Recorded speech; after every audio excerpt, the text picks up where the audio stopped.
আমি ওবায়দুল হক রাসেল। বাংলাদেশ সহ কালীগঞ্জের যে তেল নিয়ে একটা সমস্যা তৈরি হয়েছে, প্রচুর মোটরসাইকেল বিশেষ করে তেল পাম্পগুলোতে ভিড় করছে। এরই পরিপ্রেক্ষিতে আমরা একটা অ্যাপ ডেভেলপমেন্ট করেছি যাতে এই সমস্যাটা এড়িয়ে যাওয়া যায়। এবং আমাদের এই অ্যাপটা আসলে কিভাবে কাজ করবে, যখন একটা মোটরসাইকেল তেল পাম্পে তেল নিতে যাবে তখন আমরা তাদের নাম্বার প্লেটটা স্ক্যান করব এবং এটা আমাদের সার্ভারে জমা রাখবো।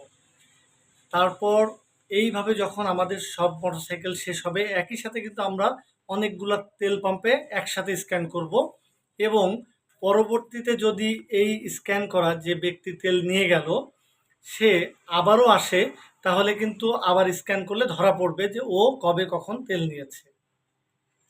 সুতরাং একজন ব্যক্তি যাতে বারবার তেল না নিতে পারে, সেই জন্যই আমাদের এই অ্যাপটা ডেভেলপমেন্ট করেছি এবং আমরা আশা করছি এই অ্যাপটা যদি আমরা ঠিক মতো ইমপ্লিমেন্ট করতে পারি তাহলে আমাদের যে সমস্যাটা তৈরি হয়েছে এইটা সমাধান করা সম্ভব।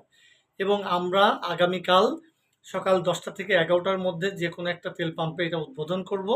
এবং আমাদের আসলে মেন উদ্দেশ্য, যারা রেগুলার ইউজার না, যারা এই তেলটাকে নিয়ে জমাচ্ছে অথবা ব্যবসা করছে এবং এই দেশের পরিস্থিতিটাকে আরও খারাপ দিকে নিয়ে যাচ্ছে, তাদেরকে আসলে তেল নিতে বাধাগ্রস্ত করা। সুতরাং যারা সাধারণ ইউজার আছেন তারা বিভ্রান্তির মধ্যে পড়বেন না, তারা অন্যভাবে জিনিসটা নেবেন না।